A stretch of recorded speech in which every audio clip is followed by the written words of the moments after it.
Okay, welcome to episode 132 of an Evolving Man podcast. Today I'm excited to be speaking to Sifu Boggie. Sifu is a Daoist guide, mentor, and self-healing practitioner with over 40 years of experience in Daoism and Qigong. Trained by renowned Daoist masters, he specializes in Qigong, Tai Chi, Shun Dao, philosophy, and other healing modalities. Shifu's teaching blend Daoist philosophy with practical energy work and bodywork techniques, offering transformative pathways for physical, emotional, and energetic healing. Welcome, Shifu. Welcome. Thank you very much. Welcome to you as well. Thank you, thank you. So, how I'd love for us to begin the the conversation today is for you to share a little bit about your journey. How did you get into this work you're now doing? Right. So it's always well. So I wouldn't know for many years. I wouldn't know actually until I was 30. But I've grown up with dyslexia. I'm part dyslexic, part dyspraxic, with a slight with the actual the doctor's diagnosis was part dyslexic with a touch of autism, um, and which meant it meant I saw things in different ways than the typical, the norm, whatever that means. Uh, but I could also be very focused, or focus on one thing, forgetting everything else, which is what meditation means. It meant as a kid, I was a kid from the 70s, born in the 70s. I was a little bit different to normal, and I used to get picked on as a kid. Uh, and bullied quite a bit. And so my teachers, sorry, my parents wanted me to do martial arts, but the one I was sort of pulled to was a little bit, surprise, surprise, a little bit different to normal. It was called originally it was called Kitida, and it was a Korean martial art that was around in London. I think now it's called Kiksa, but it had only 26 martial art moves, but its heavy basis was meditation and Qi, which is one of the translations for energy. And so I started this like around about 12 years old, and we got very the martial side I wasn't that fussed about, but the meditational side was something I really loved because I've always been very much about imagination and used to draw these fantastic pictures and stories and like things like sort of like Star Wars used to come out of my head. Mhm. Um, and so the meditation side I really focused on quite well, and I I sort of rise up the ranks very quickly. And this martial art was under the authority of the Chinese martial arts in the UK. And so they had adjudicators that would do the belt testing. Now, one of the belt tester that came to came to my belt testing happened to be, I don't really believe in coincidences, but he happened to be he was from China, and he was one quarter Japanese, him and his brother, and he sort of trained both in Shaolin temples and the Taoist temples. And he was in the Shaolin temple, which was close, or he trained as a child, and in China they start you off at 5 years old, 5, 6 years old, like we do with football or certain things. They start their kids off at like 5, 6 years old. And we went to the Shaolin because there's actually more than one Shaolin temple, and went to one of the Shaolin temples, the nearest to what's called the Wudang Mountain, which is where Taoism comes from. And he would spend a few years there, and then go to the Wudang Mountain, and he did that. His brother did the same thing, and he ended up. One of the things he did in the UK, he was an adjudicator. So he did this adjudicating, and we tend to see like a ref. We think of a ref, oh, they're a ref, but they've got another life. They do other things, but we don't always think of that. This gentleman was actually he was head of an organization that looked after close protection for FT 100 and 500 index businesses, as well as the United Emirates states, as well as he also looked after embassies. Him and his brother, and that's what they sort of did as their job. But their part-time job was they would do this adjudicating, looking for students, looking for people, and sort of like a Disney movie. He sort of came and he sort of took an interest to me, and asked my parents if he could start teaching me. And I started learning with him, and slowly over a couple of years, I ended up teaching for the ShunDao schools. So the ShunDao sort of like a family system of Tai Chi, Qi Gong, but also healing systems as well. Because in the East, the Eastern philosophy is martial, medical, and meditational. So the martial arts, we hear martial arts and we think, fighting. Well, in the East, martial arts, the practice, the regimen, the perfecting yourself. The art is the understanding, the flowing, the nature. So the fighting bit is like 1/3 of it, if that. And in modern society, I used to say in the West, but more like modern society, we sort of hear the word martial art, think it's all about fighting. Well, those who actually study martial arts know that that's the top of the cake, or the cherry on top of the cake. There's so much deeper underneath. There's so much more. And it was at that same time, or that time that I started doing it, because I've always been bullied a lot. I actually tried to commit suicide a couple of times as a teenager. Hated the world. Couldn't understand it. Didn't understand why people were so horrible and mean, and it didn't make sense to me. And I wanted out. And tried, failed, and then the Shun Dao, the Qi Gong started coming in more and more, and I started to understand the body more, and I understand what pain actually, or at least the Daoist concept of what pain is, and traditional medicine understanding of what pain is, and just went deeper into that. And over the years, I've sort of helped many different types of people. I've done many different, because of the teachers I had, I was very lucky to do things working with millionaire and billionaire companies and individuals who do very strange things that not everybody realises. So, like, a lot of millionaire companies actually use psychics and remote viewers, and Qigong actually enhances your abilities, those abilities. But Qigong also is very good for mental health and physical health, and so Qigong is good for everything, but not everybody thinks they're good for Qigong.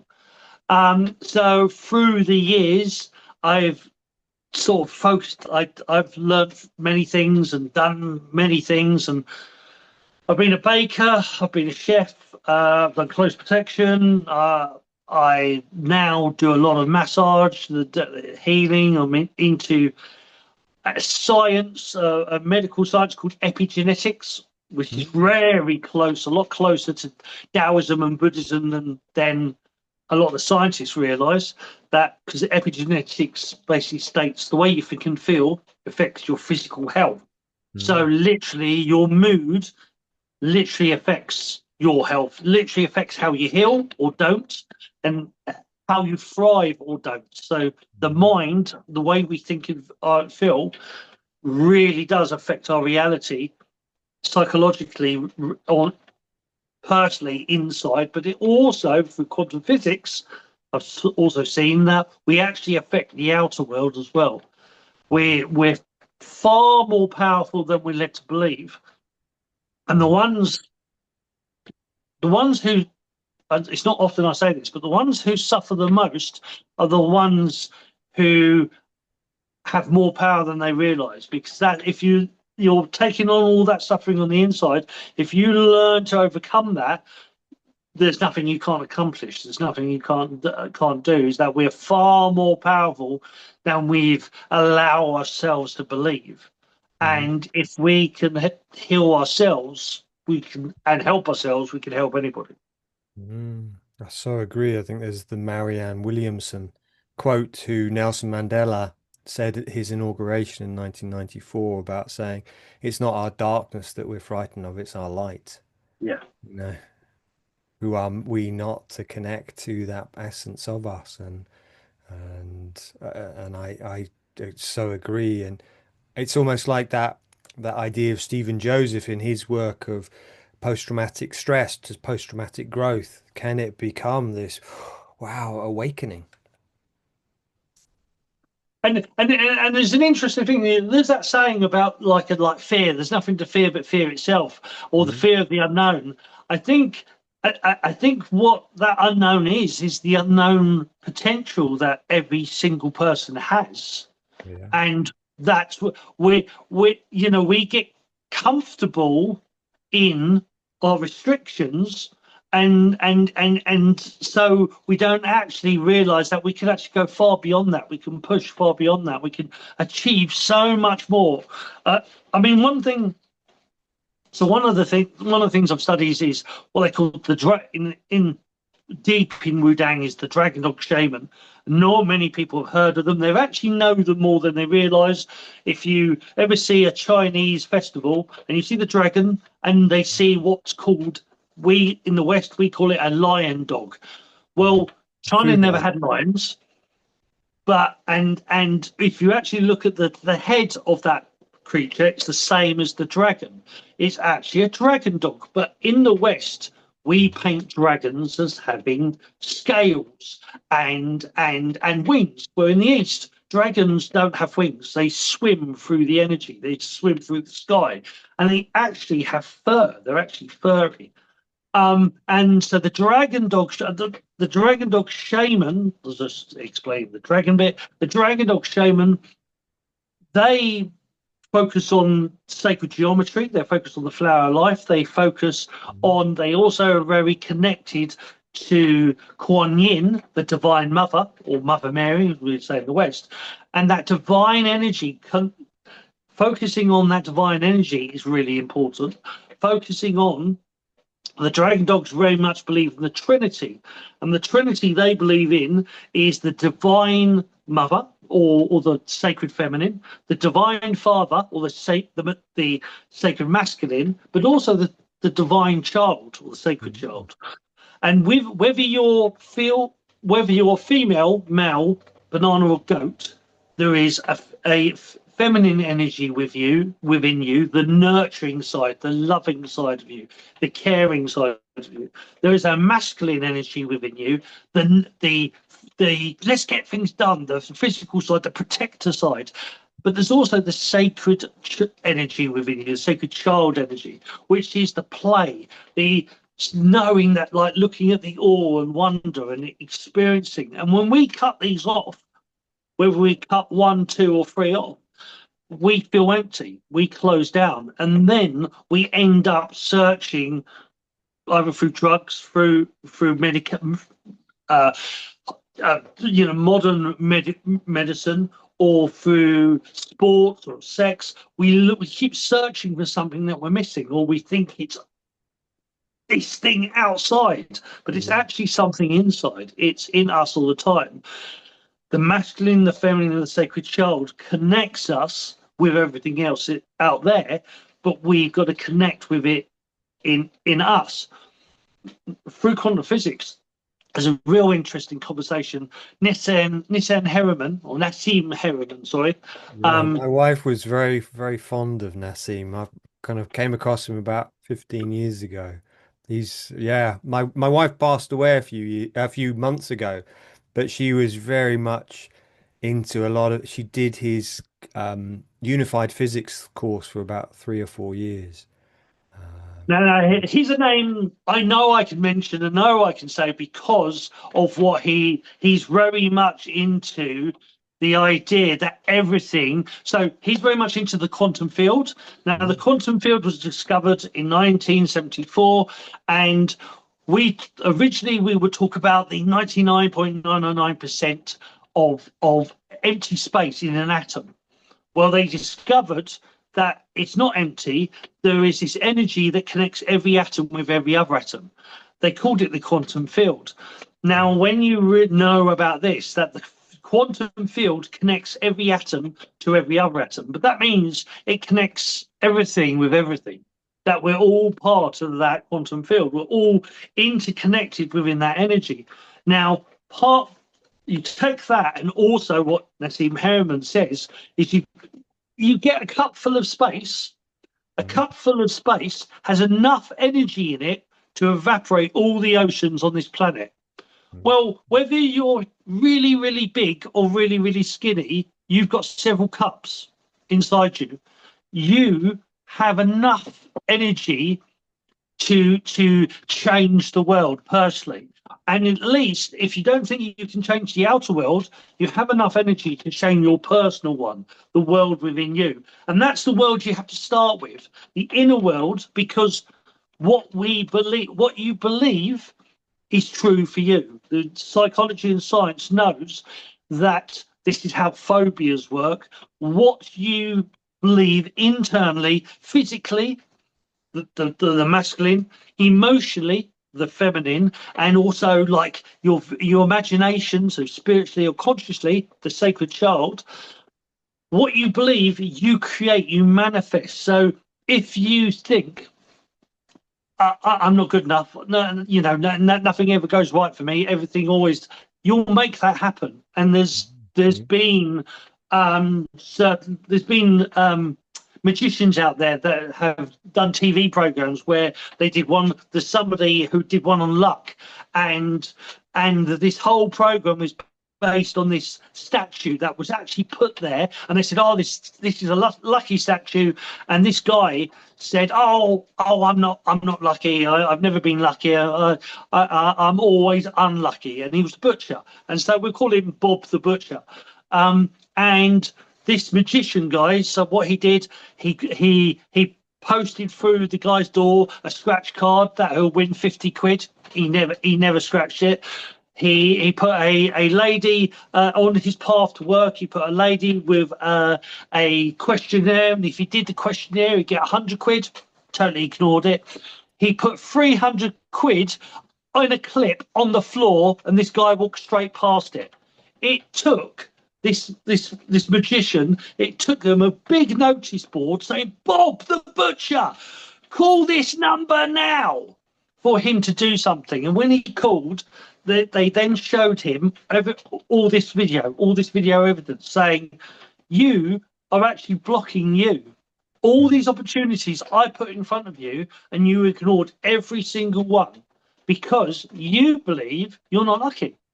And it's this thing of, is that we get into these habits. We are habitual beings. We get into habits and we train ourselves in a certain way. And the biggest thing I did with all the Qigongs and whatnot, one of the biggest things I learned was with my Sifus was like, you have the power to do anything, to create anything, but also you have to do it in a certain way. And what I mean is this. So my Sifus took me up to a really strong river, and they pushed me into the river and say, "Right, swim back." And it was a really strong freaking river, and I was about 20 years old, swam all I could, get back to the shoreline of the river, and I got back, climbed on, absolutely tired. I almost swore then. Absolutely tired, very, very, very tired. And as I was just getting back up, my Sifu just Fajing to me, which means explosive power. He sort of like hit me with a palm strike, fired me back into the river, said, "Try again." And it's like, well, I'm knackered. What do we try again? And then I suddenly realised, well, maybe I should just let go and flow with the water. So I let go, relaxed, and this time it was a little bit longer, but this time the water eventually threw me onto the bank. And the lesson is sometimes resistance is actually slowing you down. And sometimes you have to go with the flow. You always need determination, but sometimes being too determined or trying too much is too much. There's Star Wars was actually based, George Lucas based Star Wars on Buddhist and Daoist philosophy, which not everybody knows this, but the whole, when you talk about the Qi or the Force is Qi, the light and the dark side of the Force is actually the yin and yang symbol. And a lot of the Yoda sayings, what Yoda was saying, were actually Taoist and Buddhist. And the great Taoist saying is, do not try. There is no try. You do or do not. There is no try. Yoda's saying there. So thank you. Really fascinating. I guess one of the questions I have coming back to the Trinity, you got the sacred masculine, sacred feminine, and you got the sacred child. So a lot of my listeners will have squashed those, especially the feminine. If you've been to boarding school or had some form of trauma where the feminine was like, to be seen as in any way emotional, then you would have squashed that. The same with the child. What is a practice? What do you teach people to help people balance out those three areas, the Trinity? So I mean, the thing with the Tao, the thing with the Tao, the interesting thing with the Tao for me is when it came to the West, you had it became very much theoretical, very much about, it's this, the Tao is this, and it's this. But when you actually study the Tao, the first thing the Tao says, the Tao that can be named is not the true Tao. Yeah, because the Tao is way, the balance, the path. It's flowing. And Shun Dao. Shun was my teacher's family name, but it also means to flow or fold. So Shun Dao is the flowing way. And the reason I say this is, so I have my ways of helping people, but there are so many ways, and the essence is so the on the feminine side, so on we hear this side, like I say, especially if you were born in the 70s, boys were told stiff upper lip, especially in the UK, stiff upper lip, don't freaking cry, don't be a wuss, or you in the army. It was, and you're resenting, you're holding all of that back. So what, it's one of the first things you're going to have to do that is be a real man, and a real man shows your fucking pain. Sorry, I swore, but shows your pain. You let it out. You shout it out. A friend of mine who was a quite famous Taoist in the UK called the Barefoot Doctor, Stephen Russell. And he had this awesome technique of like, because primal therapy, screaming, shouting out, does help release that trauma, because there are many energies, many vitalities, but the three in that trinity, you have the Qi, the Jing, and the Shen. Qi is physical vitality. You extend that E bit. Qi is all energies, but Qi, a short Qi, is physical vitality. Then you have Jing, which is emotional vitality, and you have Shen, which is spiritual vitality. Physical vitality is the physical body. Everything, action, physical movement, but also health. So when it's uncultivated, you're just talking about physical energy. It's just all raw, very caveman. But when you're talking about cultivated Qi, you're then talking about like sages, or like almost immortals. You're talking about longevity. On emotional, that Jing, when it's raw, you're talking about raw anger, raw love, raw passion, raw energy. When it's cultivated, you're talking into unconditional love and balancing that energy out. When you talk about raw Shen, it's your 10,000 thoughts. Well, they actually say the 60 to 90,000 thoughts in our forehead every single day.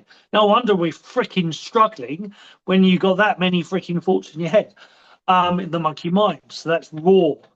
Goes into cultivated, it's allowing to filter those through, pulling yourself out of the forebrain into the back of the head and seeing the bigger picture. So the first thing is that when you've been holding stuff back, it's a little bit like not washing. You're going to be a bit dirty, so you're going to need to clean. So you're going to need to let things out. Or if you drink and eat a lot, sooner or later you need to pee and poo. It's just part of life. So you're going to need to release what's in there. So what the Barefoot Doctor used to do, he lived in London originally, and he lived in London, so he would have, I'm just looking about for one, but I don't have one, a dog lead. He would have a dog lead, and he would go into the parks, and he would hold this dog lead, and he would say, try not to distort the mic too much, he would go, rolling, shouting for this dog, this imaginary dog that doesn't actually freaking exist. But he told me the times where he actually had 7 people going shouting for this dog Rolly, and then after saying, "I hope you find your dog, but I feel really bitter and I don't know why," and it's like, well, because you're doing a bit of primal, you're shouting Rolly, you're releasing some of that emotion, going out and releasing that emotion, because we were told off when we were kids, or at some point we were told off getting upset, crying. No, men don't do that. You've got to hold that in. Holding that in is what's causing your disease. That all being in your body is causing disease. So just like if you didn't poo or wee, you'd explode. You're exploding with all that emotion, so you need to start releasing it. Doing some physical exercise will help. Allowing yourself, even if it's in a room or in the middle of a freaking desert or in the woods or in a room all on your own, but you've got to let yourself freaking cry, let yourself be angry, let yourself scream and do whatever you need to start to let some of that emotional stuff out. So you need a bit of physical stuff. I mean, physical exertion, you need something emotional. Now, yoga, a lot of people go into yoga because in Chinese philosophy, the muscles store physical cha. Cha means something you no longer need, or negative energy. The tendons store emotional cha, and then the fluids and the brain store the spiritual cha, or the conscious cha.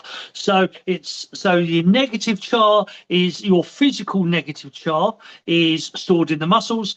The emotional negative cha is stored within the tendons, and then the spiritual, or all those thoughts, are stored in the head and stored in the fluids. So when we do yoga means union, unifying the body. When people do yoga, or just freaking stretch, when you stretch, you release the toxins out of your tendons. When you start stretching, that's why when people have a good stretch, I feel better. What do you feel better? Don't think, my body feels better. No, I feel better. Not my body feels better. I feel better, because you're stretching out what you no longer need. You're squeezing out the toxins from the body. And we know scientifically in epigenetics that we do actually store the stress, does actually store in the body. It stores as chemicals within the cells of the body. So we do need to extract that and leave that. So physical exercise helps to relieve you physically, and also illness is caused through lack of movement. physical, emotional, and spiritual. So you need a little bit of physical movement and stretching to help relieve the emotional and the physical stuff. Going and or you love singing, freaking sing your heart out. Singing Mhm. raises the heart, actually creates a bioelectrical field. When we sing, we actually increase that bioelectrical field. We raise the vibration, not a woo-woo vibration, literally science. We increase the hertz within our body when we're singing, when we're being happy, when we're happy through epigenetics. We know as the happier we get, the more our body heals. It actually repairs itself. We're a self-healing mechanism. That third one is play, and find something to play, draw, create art, go paintballing, you know. And you don't have to be freaking good at it, because it's not about being good. It's about allowing yourself to be a child again, maybe a fully grown child, but you're allowing yourself to play, because we were never meant to lose that childlike quality. Mhm. We were meant, because one thing I learned, when I went to China and went to the Shaolin temples and the Buddhist temples, the Shaolin, the Buddhist monks, Chan Buddhist, and then the Daoists, they would lounge about, laying on top of each other, blokes, but they cuddled or laid on each other. They didn't care. They were like kids again, and they Yeah. played and you know, in the East, there's this big actual thing. In Britain, if you pop or fart at the table, it's very uncouth. Very in China, it's called cha. And a chef will actually take it as a compliment that his food is making you fart, because it means that it's releasing the negative energy in your body and helping you release it. And that's actually a freaking good thing. And this is the point, is that, or the other point is, don't take life too freaking seriously. Yeah. That's why if you're stressed and you're struggling, it's because you're we're focusing too much on everything. We're narrowing our field down. We're this tiny little dot. We can't see past our nose. We need to start enjoying life. We need to start leaning back. We need to start freaking parping and burping and not giving a flying fig if somebody else doesn't like it. You Yeah. know, we worry too much about other. I'm not saying don't consider other people, but don't consider other people to your detriment. Yeah. That's what I'm saying. Thank you. Yeah, I so agree with that. I think the play element, certainly, I found people a lot of the people listening to the podcast would say being to boarding school, that play element was somehow seen as less than. And I reconnected to the play in the monastery. I got into painting mainly through my therapist. At the beginning, I was just doing Chinese brush painting because my mother's a Chinese brush painter, and so I started to do it just in black and white. And my therapist said, "What about some color?" And I've been doing it 6 months. And I said, "No, no, I want to perfect the black and white." She says, "No, I really suggest some color." And so I did. And it was then the play, and I could allow, there was something very primordial about allowing that color out. And if Yeah. I think of my childhood, it was very much black and white. These schools are very much black and white, whereas Yeah. actually the world is actually colorful. And when we can Yes. reintroduce that play, and yeah, I think over the last 20 years, I've spent a lot of time with children, both as a teacher and a scout leader. And I've had the best time, like running around the woods, hiding. It's such fun. And the Yeah. teenagers, most of them won't allow themselves to play as well because everything's so serious. So it's lovely for us to do that. Well, I mean, there's two things there. What I want to say, the first one is Wizard of Oz. Yeah. Remember the Wizard of Oz? It started off in black and white because it Yeah. was the world, and everybody was used to black and white. And suddenly, when the color appeared, oh wow, this is amazing. But in NLP, which is neuro linguistic programming, There is this whole thing of, if you know, like, if you're seeing something, if you're dreaming about something negative and it's very vivid colors, drain all the colors out of it and make it black and white and shrink it down so you to get rid of it. But the things that you want very big and bold and bright and loud. Oh, sorry. Hello. And you know, it's and that's what I've always, you know, the whole idea of the reason my name was given, Boggie, which means the balancer between the chaos and the calmness, is that I don't like that. I should be shush. It is the name that says I'm both the sage and the fool. You know, is that there is a lot of wisdom from the fool, that the fool actually has far more wisdom than most people see, but because he looks silly or is acting silly, they don't listen, and he looks foolish. But the fool is all about the play, about jumping into the void. It's about looking at the bigger picture, not doing whatever is, you know, normal. Is the average of weird. Well, be the weird of weird. Why be the average of weird? Be average, be who you are. And it's about, you know, going into that. And so I can see why, you know, yeah, the whole idea of the color is that you bring it into the now and you're actually allowing yourself being far more expressive. And yeah, it's this thing of, I think one of the most taboo, I find this very interesting, one of the most taboo Qigong systems there are. It's more taboo, especially in America, than it is here, but it's called spontaneous Qigong. And you learn certain moves, you can learn certain moves, but then you just allow yourself to do whatever. You allow yourself to channel from the universe and just go with the flow. And in certain circles, it's seen as, oh, you're channeling demons or you're doing this and that. And it's like, firstly, in Daoist culture, there is no good or bad, there just is. You know, it is that, because the one thing I learned, all the things that I thought were bad in my past actually brought me to good things or learnt me lessons enough to help me become the person I am today. So they're not actually bad.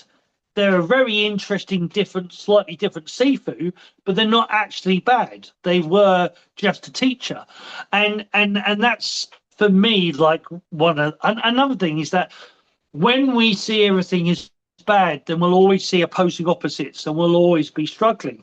But when we realise that everything is actually ultimately, bigger picture wise, there to make you stronger, to make you the person you're meant to be, then nothing is actually bad. The trauma you went through is just actually a very harsh lesson, but it's still a lesson that will lead to a victory if you can get through it. And if you've been through horrendous stuff in all your life, but you're still here, recognize how freaking powerful you are.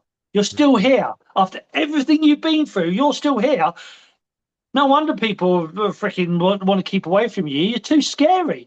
You are far more stronger than, and that's what, you know, I've done a lot of getting people to realize as well, is that your traumas are actually lessons and they've taught you so much. And the fact you're still here and you haven't given up shows how tough you really are. Now, take that strength, that divine masculine that you've gathered, allow yourself to feel through the emotions, allow yourself to grieve or to let go of everything you're holding back, cry it, wail it, scream it, pop, poo, pee, whatever you need to do, get it out of the body, and then play like a mother pucker. I said pucker. Play and allow yourself to freaking enjoy life and allow yourself to be that child again, because we never actually meant to give up that childhood. There are certain doctrines that sort of try to state this, but when you actually go back and you actually look at original information, we were never meant to give up the sacred child.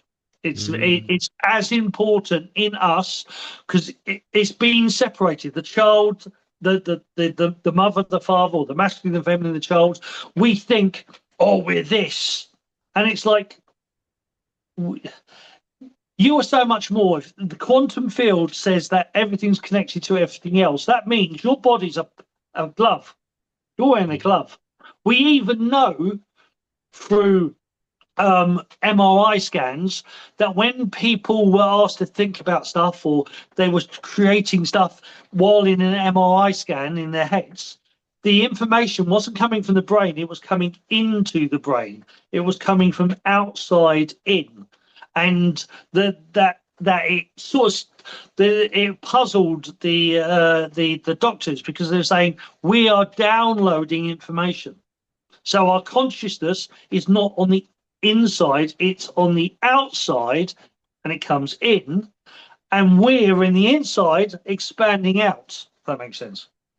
It does. I think Bruce Lipton talks about this, and in his work in cell biology and epigenetics, and he says our individuality is on the outside of the cells, so that's what makes us unique. It's not in our minds; it's in all of our cells. And he says that it's a bit like a receptor. We're picking up that signal from outside. And yeah, I've heard him speak as well, that idea that we're all connected, which is, essentially what quantum physics is saying. Yeah, fascinating. So I'd love for us to move a little bit into resilience. Now, I was having a discussion with someone a couple of weeks about resilience, and I do a lot of work with leaders. And in leadership, in companies, they often talk about this idea of resilience. And what I was suggesting is that they're not teaching resilience at the moment in these companies. They're teaching dissociation. They're telling you to keep going, push forward, don't stop, don't feel anything. And so I was really fascinated by that. And I'd love to hear your thoughts about resilience. How do we cultivate that, in a heart-centered way, in a trinity way, rather than a dissociated way? Well, yeah, there's an interesting thing in Qigong and in Tai Chi, and they talk about they talk about being in the yang but harnessing the yin. So being in the physical but harnessing the energetic, the emotional, the spiritual. And well, for me, that goes into what's called Xiao Shu, which is pushing hands, which Mm. actually means sensitivity drill. When we listen, this idea of, like, the idea within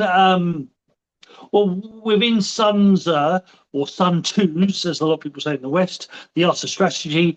One of the biggest things they talk about is that you lead from behind. You lead by listening to the people. You lead by reacting to the things around you. So when we, a little bit like that getting thrown in the river, when you want to lead, and you're leading in a way where you're saying, I must do, everything must be done this way, you'll come up with lots of resistance. You'll come up with lots of things to push back on, which take up a lot of energy.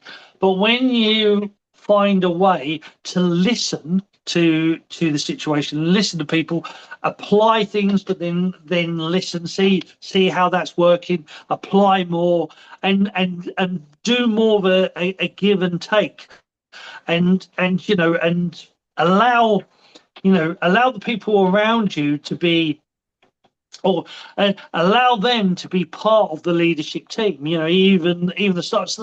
I used to be a bakery manager, and we would have to get so much work done, and it's like the best way to get that done is to actually give them time to play, give them time, not take two things too seriously.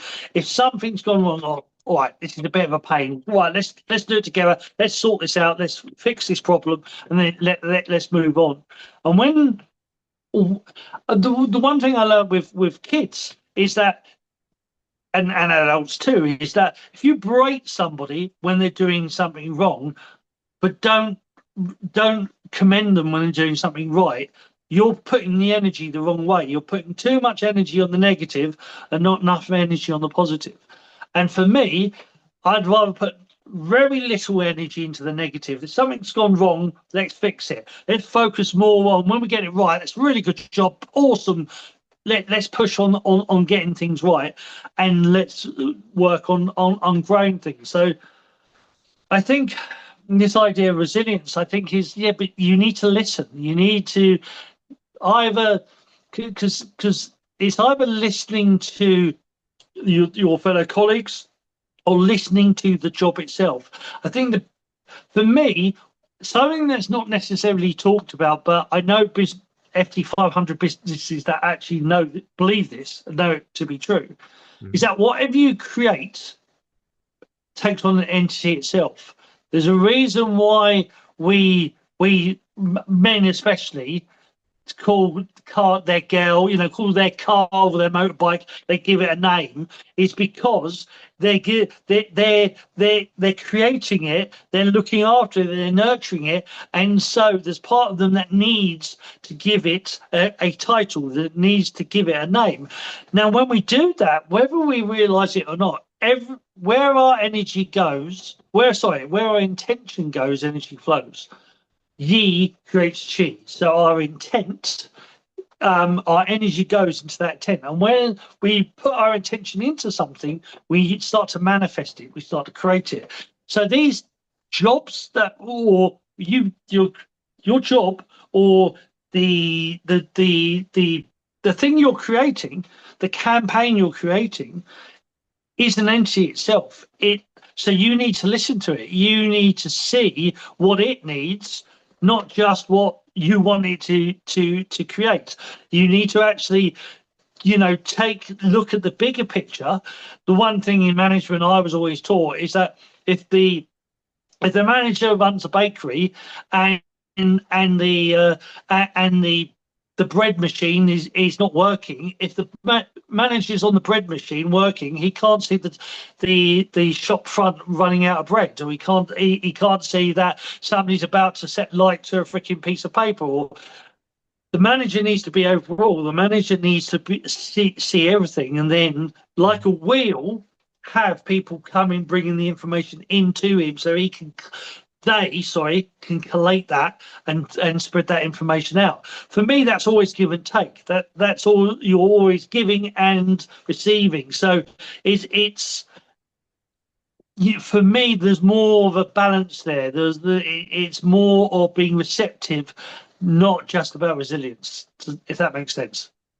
Yes, I'm hearing like listening and seeing that big picture rather than Yeah. rather than just being. I think the big picture. I think people, if you focus too much on the goal, there's a thing in the body. Is like the body pain is what we call Chinese call pain a flag. It's a flag bearer. So, like a flag blowing in the wind, you can't see the wind. You see the result of the wind by the flag waving. You can't see what's causing the pain. You only see the effect of the pain. Pain is an effect. Something else caused it. So everything is cause and effect. Everything is cause. If you focus too much on the goal, you're not going to see everything else that you'll need to get that goal. So you have to have a bigger picture, and you have to be able to also, for me, it's not about, the rules say this, the rules say that. You have to adapt. You can't always go exactly by what the rules say or what a certain thing says. Most jobs I've ever done, or when I make bread totally intuitively. I don't use scales. Throw in so much flour, so much water, so much fat, so much salt, put it together. Oh, it's a bit dry, a bit more water. Oh, it's a bit wet, a bit more flour. And I listen to the thing I'm making. So it's more about reacting and interacting rather than resilience, as in, oh, set driven, goal driven, you've got to get this done. Yes, but you you do that, and I've seen too many people focus too much on the goal and have too many casualties on the way, or it's cost them too much in so many other areas because they're not actually looking at the bigger picture. Thank you. Reminds me a bit of Tal Ben-Shahar, who wrote the book Happier, and he talks about this idea of the happiness archetype, that we have that vision of going towards the mountain, but then it's to enjoy the process. And So most of us are rat racers who have that vision, but we are not enjoying the process, or we're nihilists that we've just given up totally. I, I, I, I think for me, what happened along the way? I had a couple of people almost die in my arms. One my best mate was 30 years old, and he was super fit at 30 years old. He was 10 years old younger than me. So he was, sorry, 34 and I was 24. And he looks as young as me and super fit as an ox. He got leukemia, and within a year, he died a year and 1 month later. And one of the things he said on his deathbed is, Boggie, don't you dare regret anything in life. Don't you take anything for granted.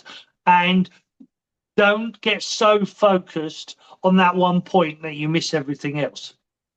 And I had and I had a few people in my life that I cared for passed away, and I'm always reminded of that. Is that I think we focus so much on certain goals, we forget to see the wonder and the awe, and that's the sacred child. The sacred child will will be, oh cool, looking out the window. When they get to teenagers, then it's, are we there yet? Are we there yet? Are we there yet? Because they want the end result, because they've lost that play, that sacred child. And I think it's this whole point of the interaction and the creating is actually more the fun. Because what happens when we achieve stuff? What happens? We go straight on to the next one, and straight on to the next one, and straight on to the next one. So actually, that's not your freaking goal, because as soon as you've got it, you're not enjoying it, you're moving on. So the goal is get the things that happen along the way. The worst thing is coming to the end of a relationship or end of somebody's life, and you think, I wish I had more time to have spent with you. I wish I'd done this. Stop wishing. Do it now. But I've got a job, and yes, make time, find time. Yeah, we can always find time. But there should be no, harsh, but there should be no regrets, because regrets are pointless, or what a waste of energy. Regretting, make every moment is precious. I originally grew up in a Catholic family, and one of the sayings always stuck with me. A priest said, is like, treat every day as if it was your last. Enjoy every moment. And I've always, I try not to get too stressed about stuff. Don't try seafood, do, I know. But I do the best not to get stressed about stuff. I do the best. And if I get annoyed, I recover from that very quickly. I come back and I always say, like, sorry, I didn't mean to get peed off, or I didn't mean to get this. Because everything's so freaking precious. Every moment is gold. And if you don't nurture that gold, then it might as well be lead. Yeah, so it's almost like I'm hearing the gratitude. It's like coming back to that appreciation of this moment, and I think that's so the Daoist Shaman's sort of patron was Kuan Yin. And Kuan Yin, the Kuan Yin I know, the Divine Mother, the Divine Priestess, some say Divine Goddess, but she had 3 virtues, and the 3 virtues were forgiveness, unconditional love, and gratitude. So it is that the unconditional love is to have that love for everything. Everything is precious. Everything is wonderful. Even poo. it turns into manure. It makes pretty flowers. So everything is something wonderful. Forgiveness is because we spend far more when in psychology. One thing I learned was we spend far more time actually being resentful about ourselves than we do about everybody else. And we think it's everybody else, but when you actually look, that finger you're pointing out is actually pointing back at you. And there's resentment because you didn't do like this or that, and it's easier to blame others than it is ourselves. So we need to forgive ourselves, but then also is everything is a lesson. Everything is your Sifu. Like I said, even all the hard stuff that I've been through, or even the times where everything's falling apart and everything's going wrong, or I've got just on Facebook like 10 years ago, 500 freaking haters because they didn't like what I was saying. Actually, to me, it's like I'm doing something right. I've got that many people against me. I must be doing something right. Um, but it's having gratitude because everything is leading you to something bigger. And so even the downs, the bigger the down, the bigger the up. So when you're down, look up because that's where you're heading. You'll get there sooner or later. And also medically, when we look up, we drain the forebrain of all that blood and pressure that the 60 to 90,000 thoughts we're having. And so when that starts to drain, the pressure starts to release, and we don't feel so angry or frustrated or tired, so upset, alone. So looking up always helps. Mm-hmm. Thank Though, you. as any good Taoist should say, hey, what do I know? Because that's all goes back to the sacred child. Yeah, yeah, yeah. Well, as we start to wrap up, Shifu, I'd love for you just to maybe share kind of final point, maybe for my listeners. What would you like to share? Okay, right. Well, firstly, life is change. Everything changes, always flows. Um, the Tai Chi symbol, that yin yang symbol, the two fishes, when in the sacred schools, you have to meditate on different symbols, and when you meditate on that symbol, it actually starts to rotate and it moves, and you realize it's not actually stationary. That's why it's called Tai Chi. It's the flow of the yin and the yang, and it's actually a wave. The bigger the up, the bigger the down. The bigger the down, the bigger the up.